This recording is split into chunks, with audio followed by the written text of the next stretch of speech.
अगर आपने अब तक इस चैनल को सब्सक्राइब नहीं किया तो इसे सब्सक्राइब करें, नोटिफिकेशन के लिए बेल आइकन को क्लिक करें और वीडियो पसंद आए तो लाइक भी करें।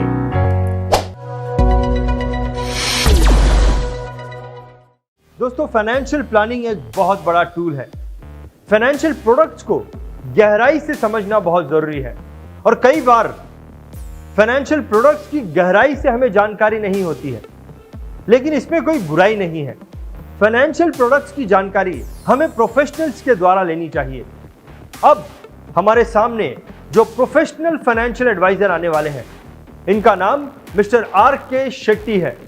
आर.के. शेट्टी एक बहुत ही प्रोफेशनल फाइनेंशियल एडवाइजर हैं और मुंबई से ये अपने फाइनेंशियल एडवाइजरी के काम को करते हैं।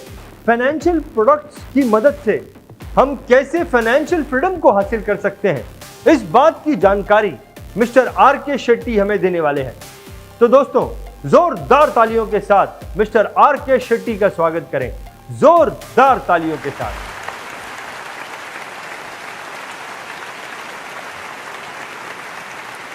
नमस्कार दोस्तों, मैं आर.के. शेट्टी आपको आज बताने आया हूं कि फाइनेंशियल फ्रीडम क्या होता है और वो किस तरीके से कोई भी इंसान अपना लाइफ में फाइनेंशियल फ्रीडम का हासिल कर सकता है। हम सब पेंडेमिक 2019 में गुजर रहे हैं। इस पेंडेमिक में अलग अलग लोग मुझे फोन किया होगा, मेरे से बातचीत किया होगा। हर एक इंसान अलग अलग बात कर रहा है। आज कोई ये बोल रहे हैं लॉकडाउन बहुत अच्छा है क्योंकि आज मुझे मेरे परिवार का साथ टाइम बिताने मिल रहा है। मैं आज वो कर रहा हूं जो लाइफ में हर बार सोचा था मुझे करना चाहिए, वो करने का मुझे समय मिल रहा है। और मैं आज वो करना चाहता हूं जो मेरे परिवार मेरा साथ बहुत दिन से करना चाहता था। तो ये आदमी बहुत खुश लग रहा है। और दूसरा एक आदमी है बहुत फ्रस्ट्रेटेड है, बहुत टेंस्ड है। अब हर बात में गुस्सा आ रहा कर रहे हैं, लोगों के ऊपर गुस्सा, सिस्टम के ऊपर गुस्सा, गवर्नमेंट के ऊपर गुस्सा। ये एक दूसरे टाइप। तीसरा एक बहुत टेंशन में है, हमेशा ये सोच रहा है कि मेरा कल का क्या होगा, मेरा आने वाला दिन कैसा गुजरेगा, मेरा फैक्ट्री का क्या हो गया रहेगा, मेरा जो वर्कर कब क्या हो गया रहेगा, इन लोगों का सैलरी मैं कैसा दूंगा, मेरा आगे का एक्सपेंसेस कैसा होगा। ये सब अगर ये तीनों तरीके के लोग से मुझे एक सवाल पूछना चाहता हूं कि वर्ल्ड में 3 महीना आपको अगर लॉकडाउन आया हुआ है, आप तो 10 साल, 15 साल, 20 साल, 25 साल से धंधा कर रहे हैं। आपका बिजनेस बहुत अच्छा चला हुआ है, चलता था, लाइफ में आपने अच्छे अच्छे चीज अचीव भी किया है। इन स्पाइट ऑफ दैट आज 3 महीने का ये जो महामारी आया हुआ है, इसमें why you worry so much? What is that one thing because of which today you are worried? According to me, what I see and understand is कि आपने अपने फाइनेंशियल प्लानिंग नहीं किया है।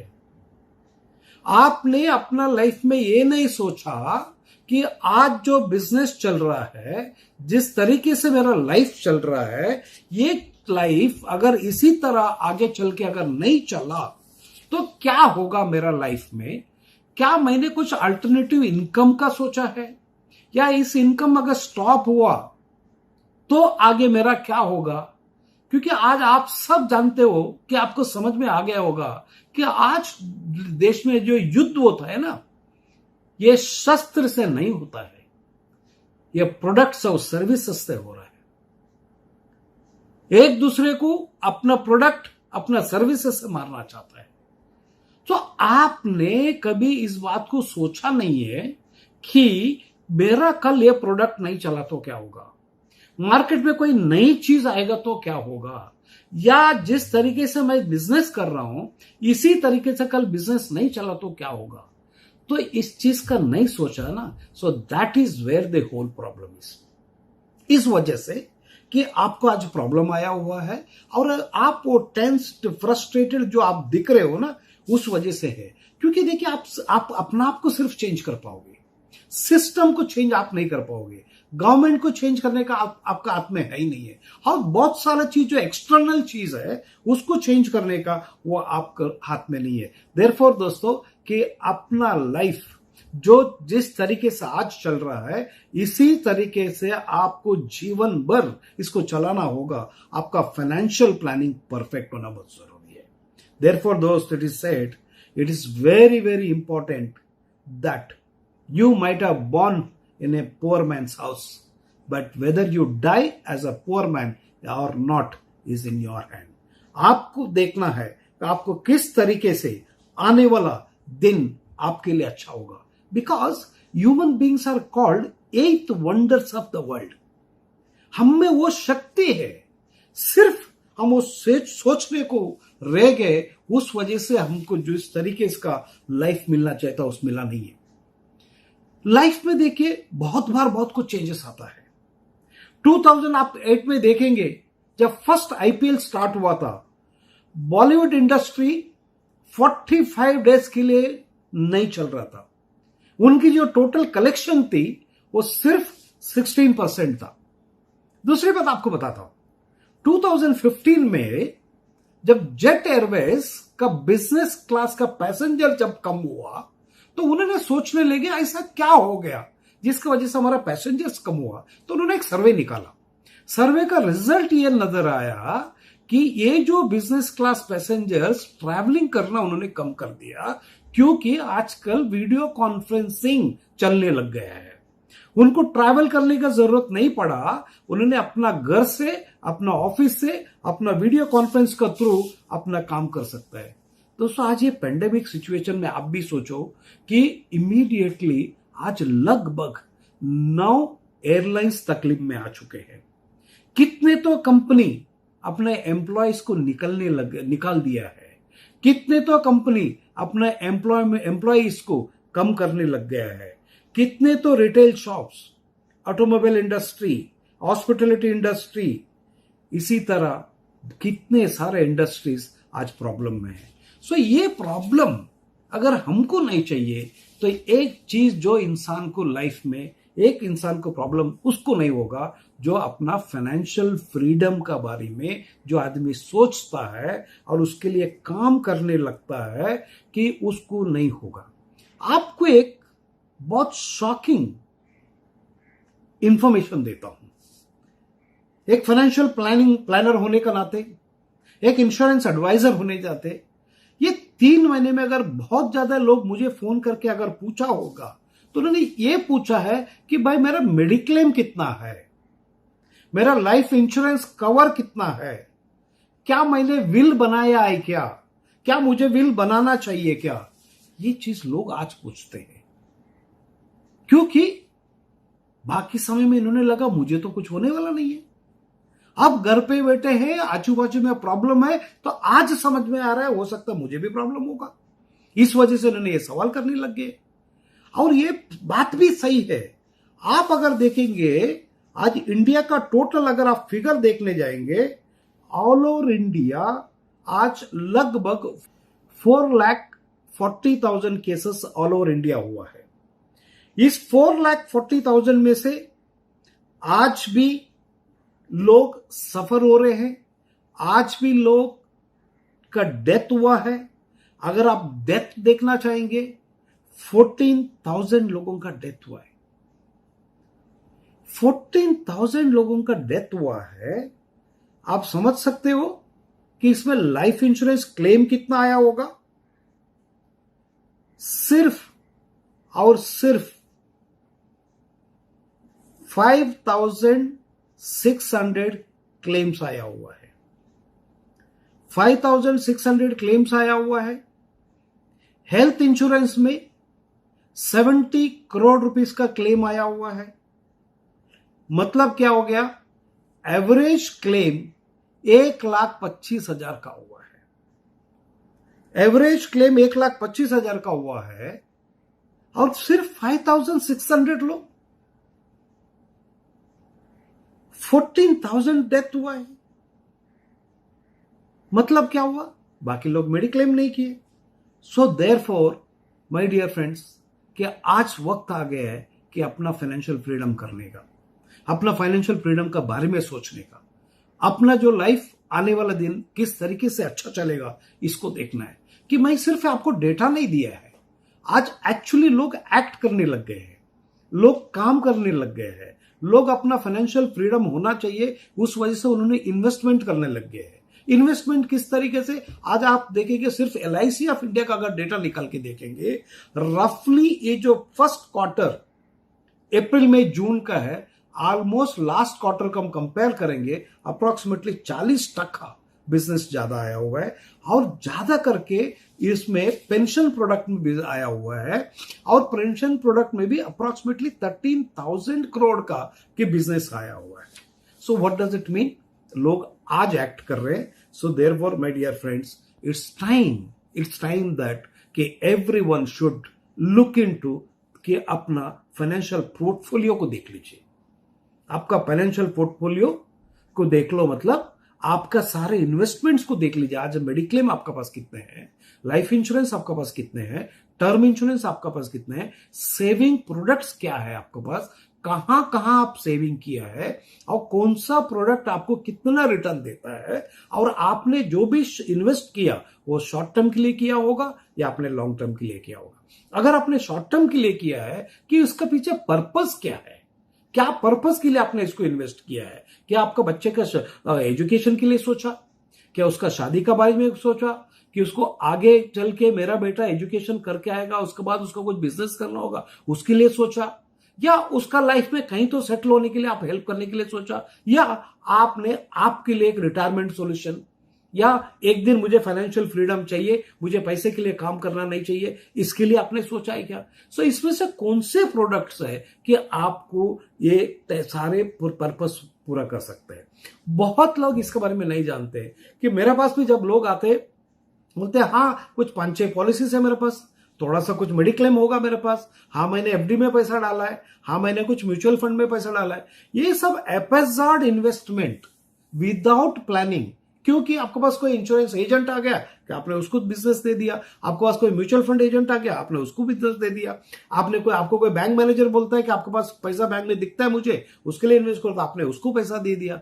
सो ये सारा चीज को एक कंस्ट्रक्टिव वे में आपको लाके, अगर कंस्ट्रक्टिव थिंकिंग करना है, कंस्ट्रक्टिव वे में आपका फाइनेंशियल प्लानिंग और डाइवर्सिफाइड पोर्टफोलियो में आपका इन्वेस्टमेंट करेंगे तो आपको लाइफ बहुत इजी हो जाएगा। तो आपको मैं थोड़ा सा ये बताना चाहूंगा कि it is time to revisit your portfolio. जब आप पोर्टफोलियो रिविजिट करोगे, आपका पोर्टफोलियो को देखेगा, आप देख लो आपका पोर्टफोलियो 2 टाइप का होना चाहिए। एक वो डायनेमिक होना चाहिए, दूसरा स्टैटिक होना चाहिए। What is dynamic? डायनेमिक का मतलब ये होता है कि आप इन्वेस्टमेंट आज किया है, क्योंकि हर बार मार्केट में या इन्वेस्टमेंट प्रोडक्ट हर बार हर प्रोडक्ट नहीं चलता है, हर बार हर इन्वेस्टमेंट नहीं चलता है, हर बार हर इंस्ट्रूमेंट नहीं चलता है। सो आपका पास आज जो आप इन्वेस्टमेंट किया कि इस तरीके से आपको इन्वेस्टमेंट करना चाहिए ताकि आपको वो जब तक वो चलेगा तब तक आप उसको चलाओ, वहां से फिर पैसा निकाल लो, और दूसरा क्या चलेगा उसमें डालो, तीसरा क्या चलेगा उसमें डालो। सो अभी डायनेमिक्स इन्वेस्टमेंट्स क्या क्या होता है? एक real estate, equities, mutual funds, AAA rated bonds, gold etcetera etcetera, government bonds, ये सब डायनेमिक। क्योंकि रियल एस्टेट देखिए हमेशा नहीं चलेगा, इक्विटीज हमेशा नहीं चलेगा, म्यूचुअल फंड्स अपना हिसाब से चलता है, बॉन्ड्स का रेट्स वेरी होता है, डिफरेंट टाइप्स का बैंक्स है, बॉन्ड्स है, कॉर्पोरेट बॉन्ड्स होगा, गवर्नमेंट ऑफ इंडिया का बॉन्ड्स होगा, स्टेट गवर्नमेंट से बॉन्ड होगी, तो इसका रेट ऑफ इंटरेस्ट अलग होता है। तो जब भी आपको एक अच्छा अपॉर्चुनिटी मिला कि इनमें से आपको लिक्विड करके वो सही बॉन्ड पे, सही जगह पे, सही टाइम पे आपको इन्वेस्ट करना है। स्टैटिक्स क्या होगा? स्टैटिक्स ये होता है जब आपका फिक्स्ड रिटर्न्स आपको आता है, गारंटीड रिटर्न आपको आता है, फिक्स्ड रेट ऑफ इंटरेस्ट आपको मिलता है। फॉर एग्जांपल आज भी आपको फिक्स्ड एन्युटी प्लान है जो 5.66% आपको देता है। वो एन्युटी प्लान अगर 5 साल के बाद डिफर करके आप लेंगे आपको लगभग 7.84% का रिटर्न आएगा। उसी को 10 साल आप डिफर करके लेंगे 10.94% का होगा। इसी तरह गवर्नमेंट ऑफ इंडिया का सीनियर सिटीजन योजना है जो 8.6% रिटर्न देता है। प्रधानमंत्री वया वंदना योजना है जिसमें आपको 8% का रिटर्न आएगा।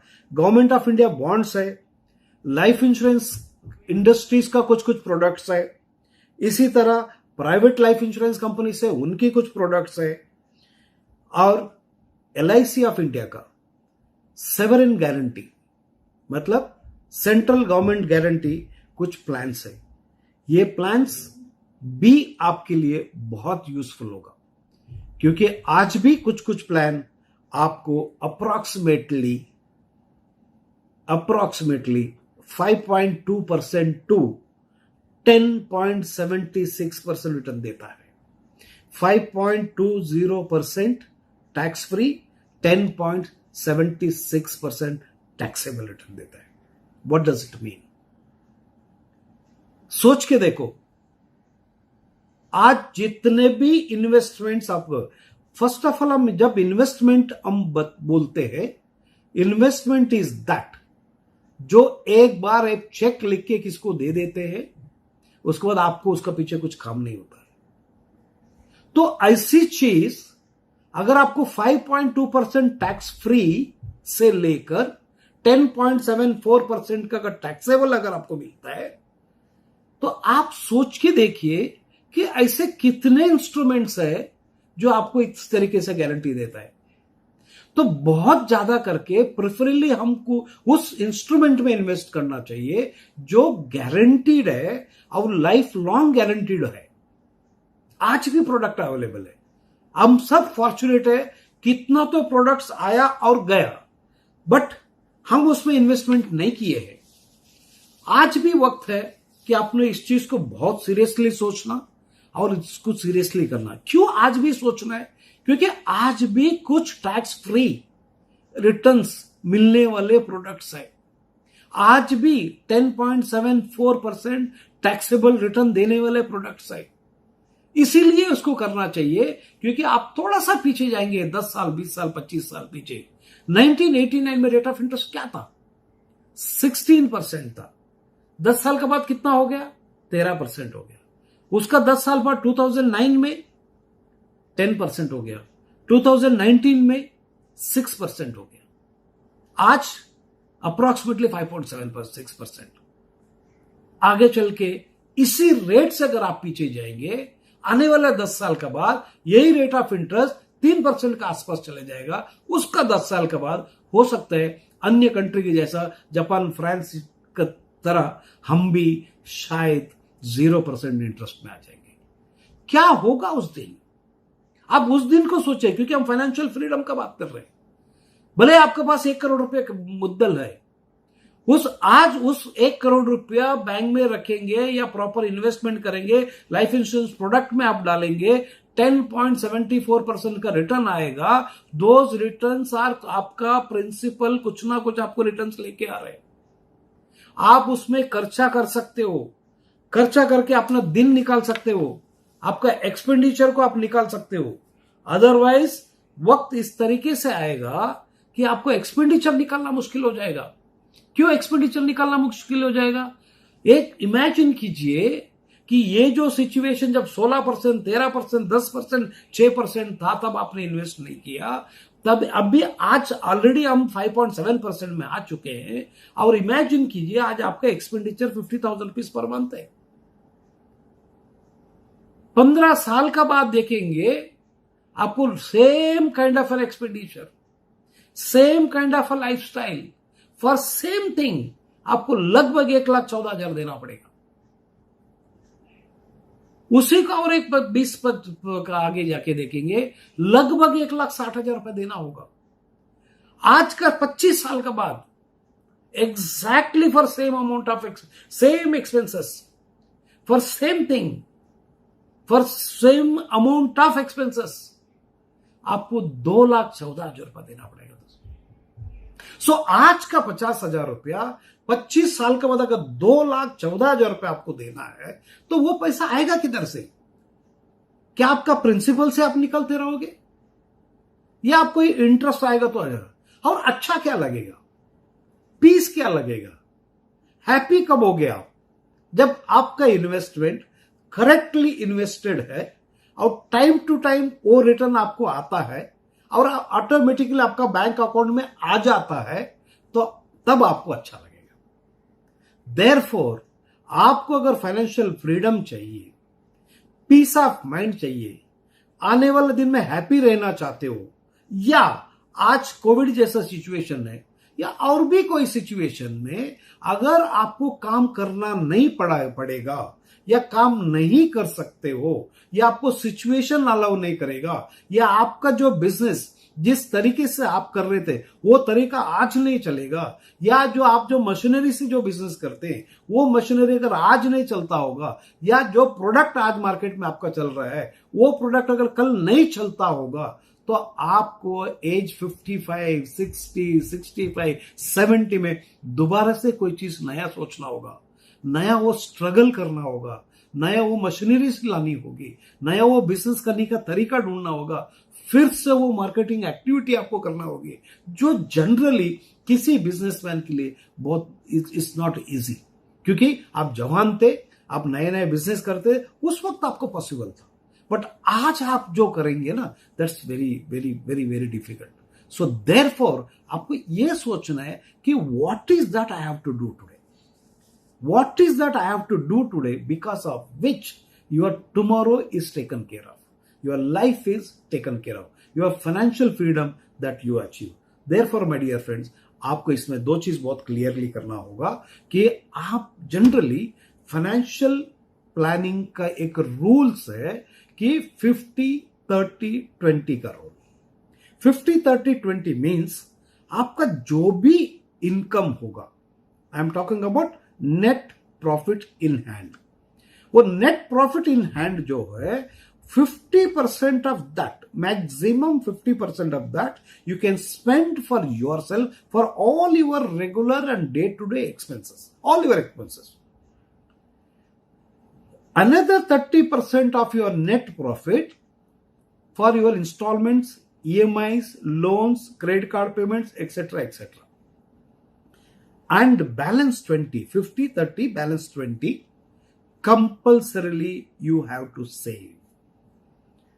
You have to save in a different product, and make sure anything between 5 to 7% tax free आपका हाथ में आना चाहिए।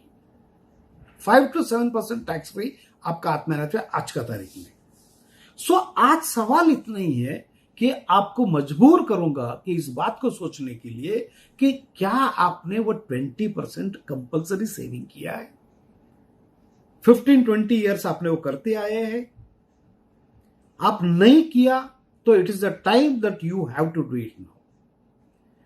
आपको क्या करना है कि आपको इस बात को बहुत सीरियसली सोचना है कि मार्केट में कि क्या ऐसा कोई प्रोडक्ट्स है, क्या ऐसी कोई इन्वेस्टमेंट्स है।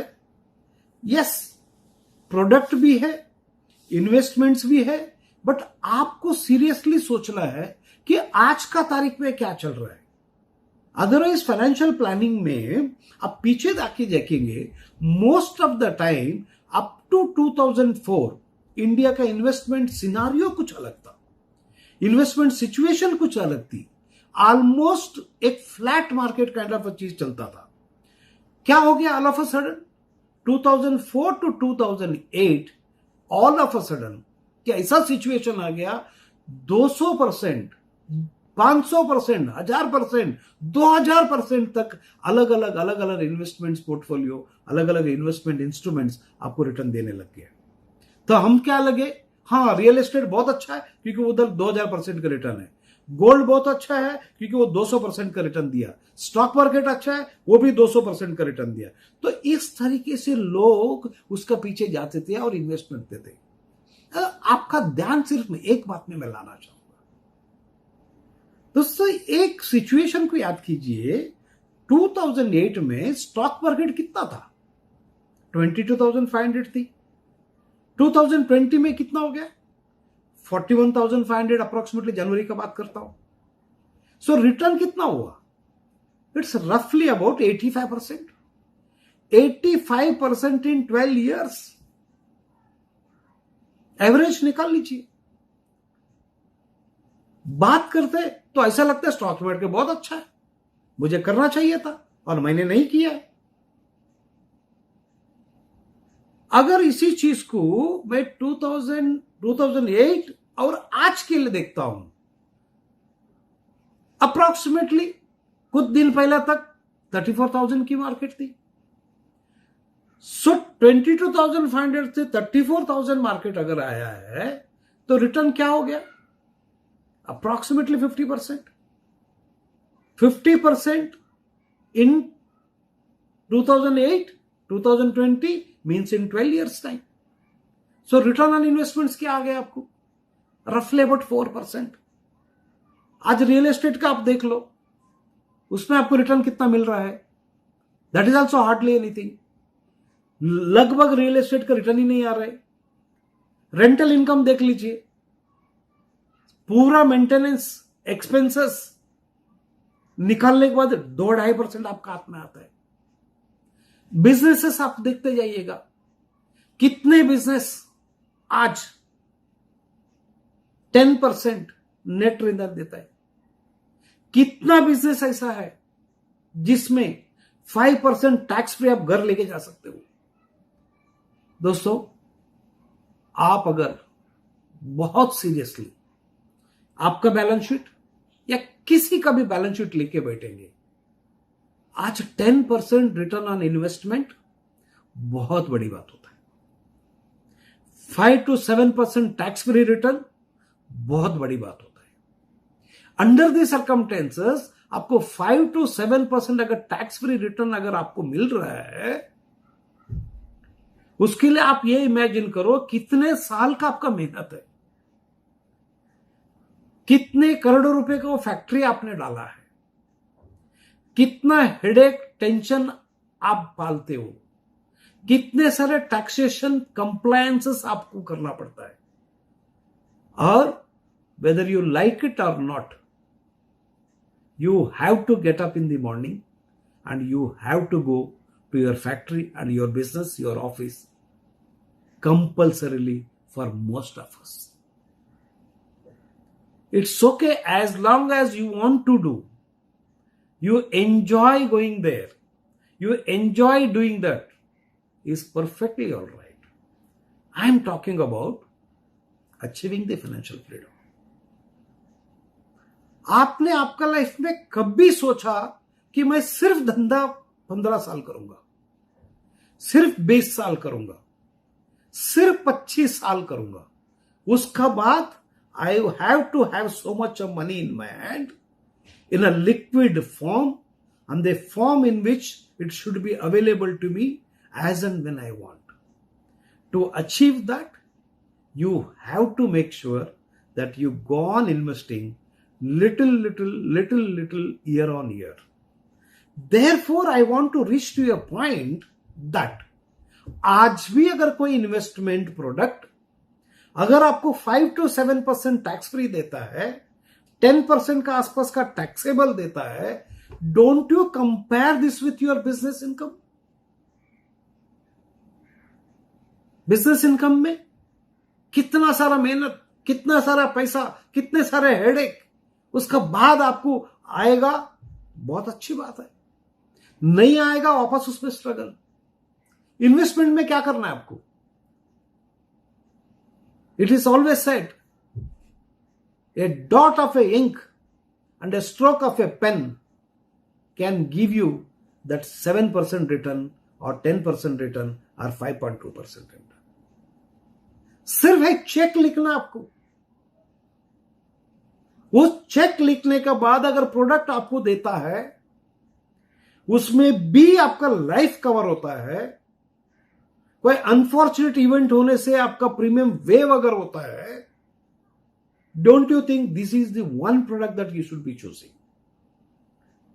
Therefore, it is very important कि आपके एक फाइनेंशियल एडवाइजर से मिलो, फाइनेंशियल एडवाइजर से बात करो। ये एडवाइजर करके बहुत ढूंढने की जरूरत नहीं है आपको सिर्फ इतना देखना है कि आज आपका इन्वेस्टमेंट कहां कहां है और इन्वेस्टमेंट्स आपको रिटर्न कैसा देता है, क्या परसेंटेज से रिटर्न आपको आता है, और वो जो परसेंटेज रिटर्न वो टैक्सेबल है या टैक्स फ्री है, और वो जो रिटर्न आपको आने वाला है आपका लाइफ का कौन सा पर्पस को पूरा करेगा। ये क्वेश्चन अपना आपको पूछना है और आप खुद कर सकते हो। आपका ऑफिस में कोई अकाउंटेंट होगा उसको भी दे सकते हो, या आप कोई भी एक financial advisor, insurance advisor, investment advisor से मिल सकते हो। मिल से आप इन सबसे बात कर रहे हैं। आप बात करके लोगों को ये समझाना, लोगों को ये समझ के लेना है कि आपका क्या क्या गैप्स अवेलेबल है, ऐसा कौन सा प्रोडक्ट है जो आज अवेलेबल है और आपने लिया नहीं है, ऐसा कौन सा प्रोडक्ट है आज अवेलेबल है, गवर्नमेंट ऑफ इंडिया का गारंटी है और लाइफ लॉन्ग गारंटी है और एवरी मंथ पैसा बैंक में आ सकता है, उस प्रोडक्ट आज भी है। इसका आपको जानकारी लेना चाहिए। अगर उसका रिक्वायरमेंट आपके पास है क्या, उसको भी देखना चाहिए। इतना सब देखने का बाद आप ये देख लो कि आपका फाइनेंशियल फ्रीडम आपको मिल गया या नहीं मिल गया, ये देखना है। दोस्तों, it is you who have to take the decision. It is you who have to make a decision today. It's you who have to decide, yes, what is that I have done in last 10 years, 15 years and 20 years? What is that I have to do in next few years? It is you who can make your life. If you do not make that one good decision, no one else will make that decision for you. Otherwise, एक बार ऐसा था, एक story ऐसी है, एक पुजारी थे, बहुत बड़ा भक्त थे, एक मंदिर के पुजारी थे, और उस मंदिर में पूजा करते करते बहुत जोर से बारिश हुआ, पूरा मंदिर का आसपास फ्लड हो गया, बहुत ज्यादा पानी भर गया कि पुजारी जी मंदिर का अंदर ही थे, बट लोग वहां से बाहर जाने लग गए, पर पुजारी जी नहीं गए। वो ये सोच रहे थे कि मैं भगवान का भक्त हूं, भगवान का सामने खड़ा हूं, इस वक्त भी उनका पूजा कर रहा हूं, तो मेरा भगवान मुझे बचाएंगे। इतने में कुछ लोग आए, बाबा जी आप निकलो यहां से, पानी भरते जा रहा है, बारिश बढ़ते जा रहा है, आपका जिंदगी खतरे में है, आप निकलो। उन्होंने बोला नहीं, मुझे कुछ करने की जरूरत नहीं है, क्योंकि मेरा भगवान मुझे बचाएगा। तो वो लोग अपना जान बचाने के लिए वहां से निकल गए। थोड़ा देर हुआ कि कुछ लोग कुछ बोट लेके आए, बोला बाबा जी अभी तो चलो, क्योंकि अभी बारिश बहुत ज्यादा हो रहा है, रोकने का नाम नहीं ले रहा है, आपका जीवन का खतरा है, आप चलो। तो उन्होंने तब भी नहीं ये बोला कि मेरा भगवान मुझे बचाएंगे।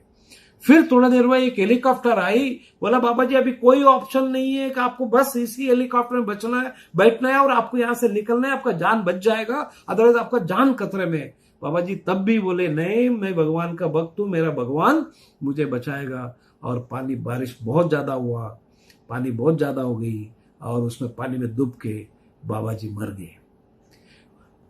तो बाबा जी ऊपर गए, भगवान के पास पहुंच गए। वहां से भगवान के पास बहुत गुस्से से पूछा, मैं तो तुम्हारे इतना प्रेम करता था, इतना बड़ा भक्त था, इतना पूरा श्रद्धा से पूजा करता था, और तुम्हारे ऊपर पूरा भरोसा भी था कि मेरा हर तकलीफ में आप मेरे काम आएंगे, कि बट ऐसा क्या हुआ, आपने मुझे बचाया नहीं। तो भगवान ने बोला, भाई साहब आपको क्या लगता है, जो कुछ लोग जो आए पहला आपके पास में आपको बुलाने के लिए आए और बोलो चलो, वो लोग कौन था? वो लोग मैंने भेजा था, आपने उनकी बात नहीं सुना। थोड़ा देर के बाद मैंने एक बोट भेजा, आपने उस बोट में भी बैठे नहीं, आपने लास्ट में मैंने एक हेलीकॉप्टर भेजा, उसमें भी आपने बैठा नहीं है। तो इसीलिए आपको ये चीज हो गई, आपका डेथ होने का कारण आप ही थे। सो दोस्तों, हर बार लाइफ में मौका बहुत ज्यादा नहीं मिलता है हमको, जब मौका मिलता है तो ले लेना होता है। इसीलिए बोलते हैं a egg broken from outside is a death, a egg broken from inside is a life coming out. It is you who have to decide. It is you who have to take decisions. इस कोविड-19 ने हम सबको एक तकलीफ दी है, but every time ऐसा जो संकट आता है, इस संकट में हम अच्छे डिसीजन लेते हैं. Therefore, it is always said, difficulty is the mother of all inventions. It is today you have to invent yourself. You have to think for yourself. You have to think and live a life king size. To live a life king size, your planning, money management, investment management is very, very important.